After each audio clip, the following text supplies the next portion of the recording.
KPM.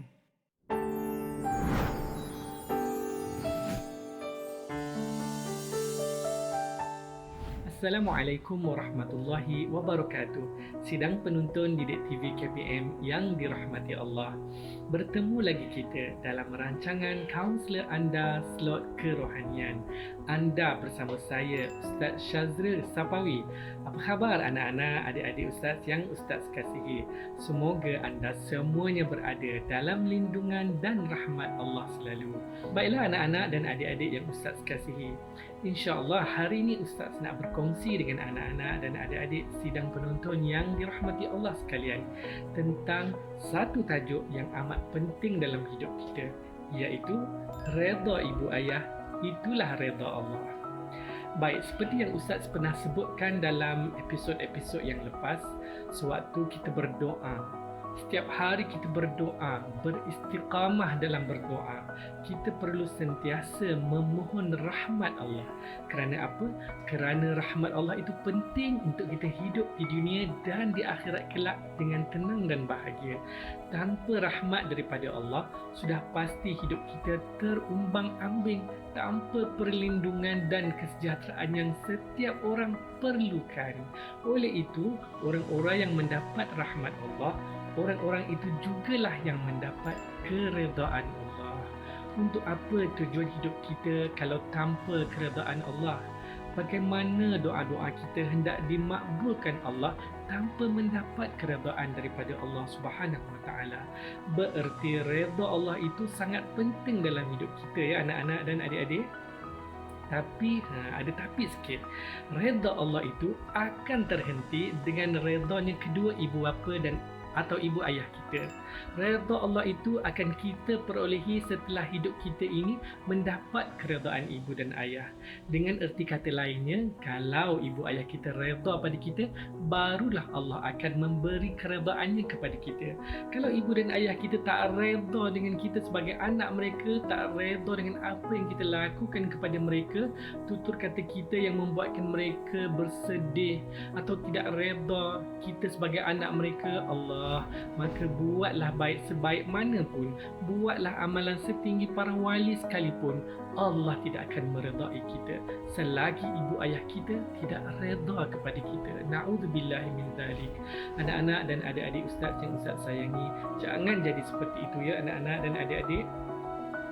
Keadaan ini Allah dah nyatakan dalam Al-Quran surah Al-Isra ayat 23. Wa qada rabbuka alla ta'budu illa iyyah wa bil walidaini ihsana, dan Tuhanmu telah perintah supaya engkau tidak menyembah melainkan semata-mata kepada Allah, dan berbuat baiklah kepada ibu dan ayah.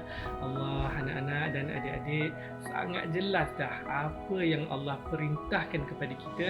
Jangan sembah selain Allah dan berbuat baiklah kepada ibu dan ayah. Dalam ayat tadi Allah gunakan perkataan ihsan, wabil walidaini ihsana, dan berbuat baiklah, iaitu ihsan kepada ibu dan ayah. Ihsan ni adalah satu perkara yang sangat berat dan sukar sebenarnya untuk kita sebagai manusia melakukannya, tapi kita wajib berusaha untuk melakukannya juga. Ia adalah satu perkara yang paling baik, lebih baik daripada yang terbaik, yang sehabis baik kita lakukan untuk kedua ibu ayah kita. Kerana apa? Kerana mereka lah yang kita kenal terlebih dahulu sebelum kita kenal agama kita. Sebelum kita kenal Allah, mereka lah yang mendidik dan melayan segala kerenah dan kehendak kita dengan sebaiknya sewaktu kita masih kecil.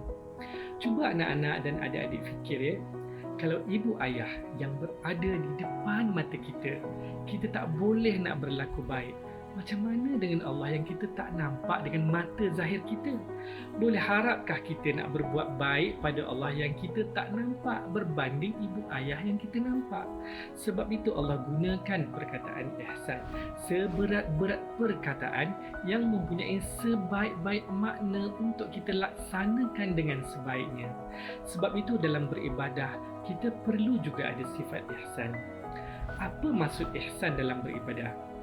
an ta'budallah ka'annaka tarahu, iaitu kita beribadat seolah-olah kita melihat Allah.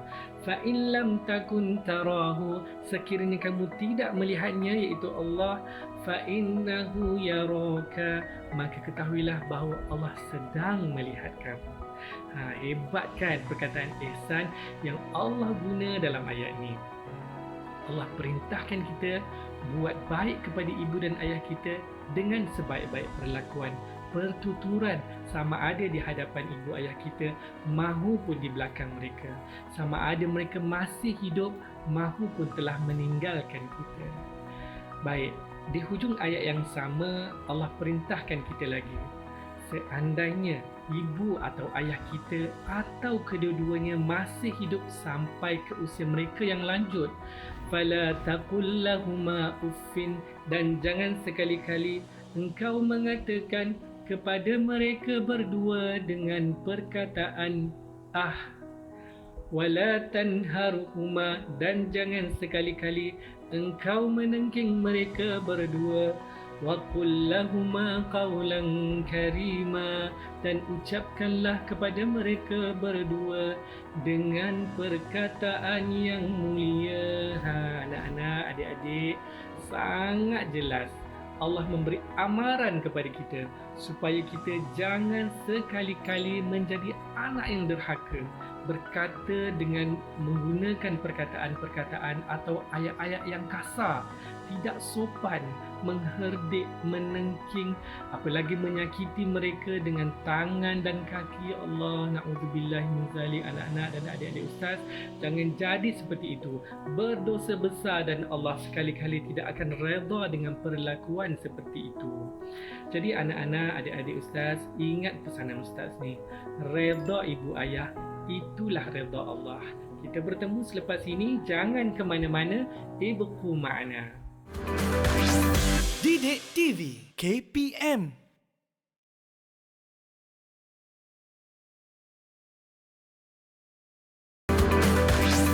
Didik TV KPM. Ada satu hadis sahih yang diriwayatkan oleh At-Tirmidzi radhiyallahu anhu. Rasulullah sallallahu alaihi wasallam pernah bersabda, keredaan Allah itu terletak pada keredaan kedua ibu bapa, dan kemurkaan Allah itu juga terletak pada kemurkaan kedua ibu bapa. Pengajaran daripada hadis ini ialah Allah memerintahkan kepada kita agar mentaati kedua ibu ayah kita, berlaku baik kepada keduanya, sama ada dengan pertuturan mahupun dengan perbuatan, kerana keredaan Allah Subhanahu wa taala itu tergantung kepada keredaan kedua ibu dan ayah kita. Ustaz akan kongsikan beberapa cara untuk kita lakukan bagi mendapat keredaan ibu dan ayah. Baik, yang pertama, mendengar kata-kata mereka berdua, mentaati perintah dan suruhannya. Sebagai anak, selayaknya kita dengar segala nasihat ibu dan ayah kita. Doa ibu ayah itu tiada hijab untuk Allah perkenankan. Jadi berhati-hati ketika kita bercakap dengan mereka berdua. Baik, yang kedua, hormat bila berhadapan dengan ibu dan ayah. Hormat kepada ibu dan ayah tidak hanya dengan pertuturan, malah juga dengan tindakan dan perbuatan kita.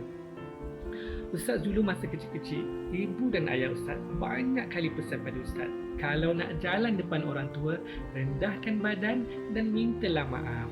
Maaf ibu, ayah, saya nak tumpang lalu. Malah bukan hanya dengan ibu ayah sahaja, mana-mana orang yang lebih tua, kita patut lakukan perkara yang sama. Allah kata apa?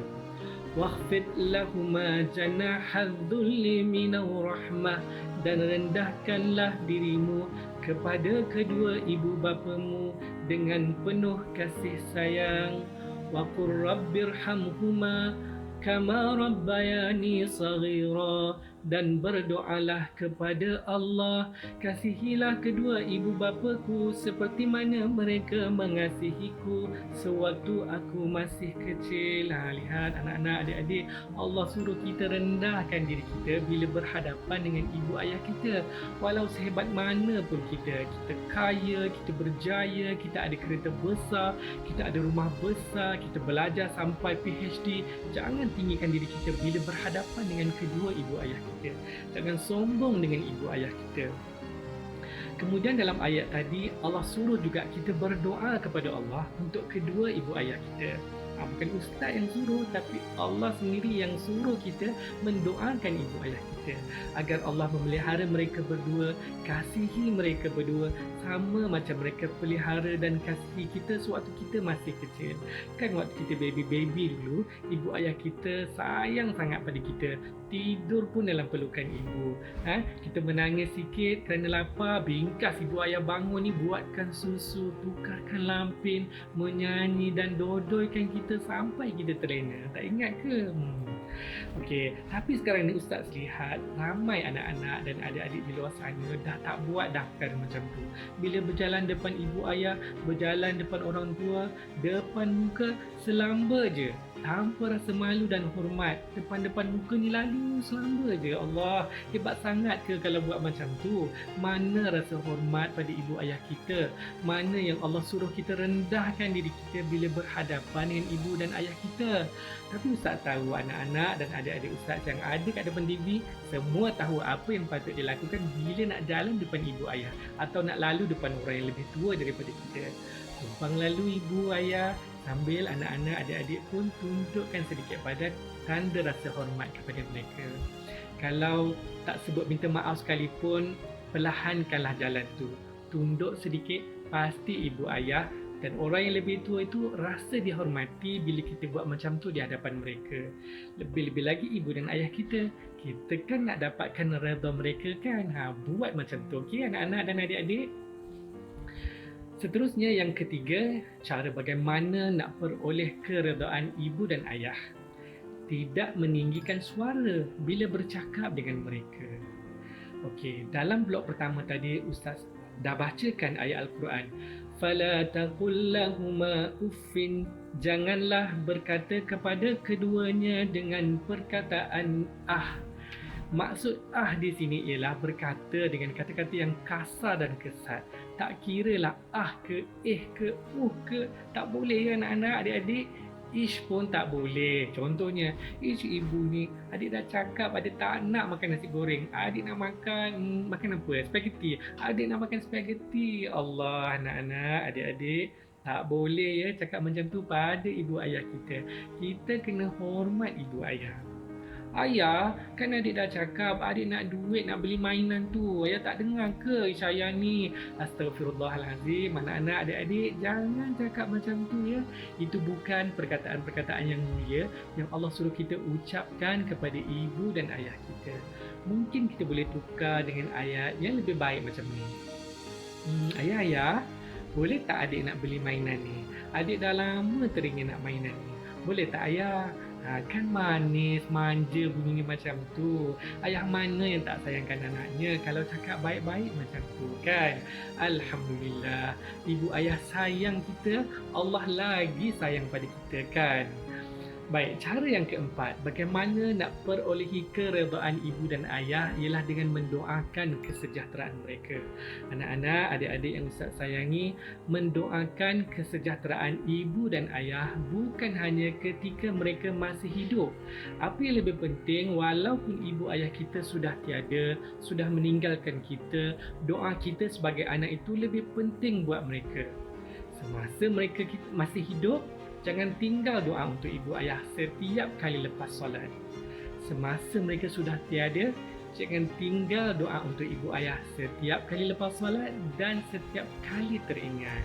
Tapi masa mereka hidup pun adalah lebih baik kita doakan mereka bukan saja setiap kali lepas solat, tapi setiap kali kita teringat, kita doakan kesejahteraan mereka, kita doakan mereka sihat, doakan mereka selamat, doakan mereka mendapat rahmat. Rahmat kan penting untuk kita kan? Orang yang selalu mendoakan ibu ayahnya, hatinya akan sentiasa terpaut pada mereka berdua. Nescaya mereka juga sudah pasti selalu teringatkan kita dan mendoakan kita. Doa ibu ayah tu kan tiada hijab untuk anak-anaknya. Siapa yang tak nak doa makbul daripada ibu dan ayah kan? Selagi mereka masih hidup, tagihlah doa daripada mereka. Sebab doa mereka berdua adalah doa-doa yang makbul. Amin, amin. Ya Rabbal Alamin. Okey anak-anak dan adik-adik, jangan pernah berhenti berusaha untuk mendapatkan keredaan ibu dan ayah.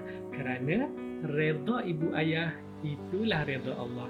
Kita bertemu selepas ini. Jangan ke mana-mana. Ibqu ma'ana. Didik TV KPM.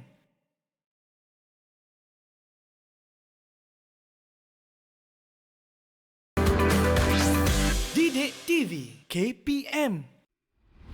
Anda masih bersama saya, Ustaz Syazril Sapawi dalam rancangan Kaunselor Anda Slot Kerohanian. Hari ini kita membicarakan tentang reda ibu ayah, itulah reda Allah. Dalam blog yang ketiga ni, Ustaz nak kongsikan satu kisah yang pernah diceritakan oleh sahabat Rasulullah sallallahu alaihi wasallam, iaitu Jabir bin Abdullah radhiyallahu anhu, di mana ketika baginda sedang menaiki tangga mimbar, sahabat mendengar baginda mengucapkan amin. Kemudian apabila baginda menaiki tangga yang kedua, sahabat mendengar lagi baginda mengucapkan amin. Dan kemudian apabila baginda menaiki lagi tangga yang ketiga, sekali lagi sahabat mendengar baginda mengucapkan amin. Lalu sahabat pun bertanya kepada baginda Rasulullah sallallahu alaihi wasallam, "Ya Rasulullah, kami mendengar engkau mengucapkan amin sebanyak 3 kali ketika engkau sedang menaiki tangga mimbar. Apa yang engkau aminkan, wahai kekasih Allah?" Maka Rasulullah sallallahu alaihi wasallam pun menjawab, "Sesungguhnya Jibril alaihissalam telah membisikkan 3 doa kepadaku.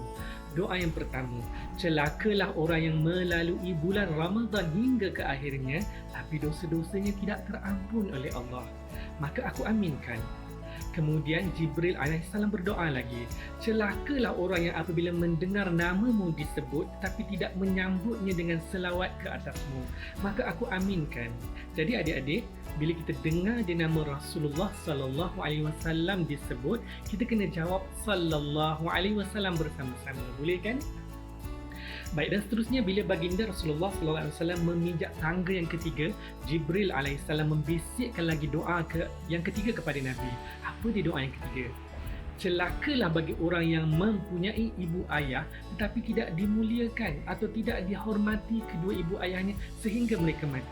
Maka Rasulullah sallallahu alaihi wasallam pun mengaminkan. Allah, anak-anak, adik-adik yang Ustaz kasihi. Jadi daripada kisah ni, Ustaz nak fokus kepada doa malaikat Jibril alaihissalam yang ketiga yang diaminkan oleh baginda Rasulullah sallallahu alaihi wasallam dalam kisah yang Ustaz kongsikan tadi, iaitu seorang anak tidak akan dapat masuk ke syurga disebabkan sikap derhakanya kepada ibu dan ayah. Seorang anak tidak akan dapat masuk syurga disebabkan dia tidak memuliakan ibu dan ayahnya, disebabkan dia tidak menghormati kedua ibu dan ayahnya, disebabkan dia menyinggung perasaan ibu dan ayahnya, disebabkan dia derhaka kepada ibu dan ayahnya, disebabkan dia membuatkan ibu dan ayahnya menitiskan air mata kesedihan kerana tingkah laku dan perbuatan serta pertuturannya kepada mereka berdua. Allah, na'udzubillahi min zalik. Anak-anak, adik-adik yang Ustaz kasihi, sidang penonton yang dirahmati Allah, seandainya kita masih punya ibu dan ayah yang masih hidup, muliakanlah mereka berdua, hormatilah mereka berdua, jagalah perasaan mereka berdua, jangan derhaka kepada mereka berdua. Jangan buat ibu dan ayah kita menangis kesedihan kerana kita, tapi buatlah ibu dan ayah kita menangis kegembiraan dan bangga dengan apa yang kita capai dan perolehi. Jagalah tingkah laku kita di hadapan mereka. Jagalah pertuturan kita di hadapan mereka. Kerana dalam perjalanan hidup kita, tiada apa yang kita harapkan selain rahmat dan keredaan Allah. Reda ibu ayah, itulah reda Allah. Anak-anak, adik-adik yang Ustaz sayangi, sebelum Ustaz mengakhiri perkongsian Ustaz hari ini, Ustaz nak hadiahkan sebuah nasyid lama yang cukup istimewa, khas untuk ibu dan ayah kita semua. Baik, dengarkan. Kami anak-anakmu ingin memohon restu. Wahai ibuku, wahai ayahku, ampunkan dosa-dosaku. Wahai ibuku, wahai ayahku, redakan akan diriku. Ku hulurkan salam untuk Rasul junjungan, moga disyafaatkan. Ya Allah, ya Rabbi, ya Fatahu, ya Alim, ya Rahmanu, ya Rahim. Reda ibu ayah, itulah reda Allah. Semoga kita bertemu lagi di episod yang akan datang. Aqulu qawli hadha wa astaghfirullahal azim li wa lakum. Wassalamualaikum warahmatullahi wabarakatuh.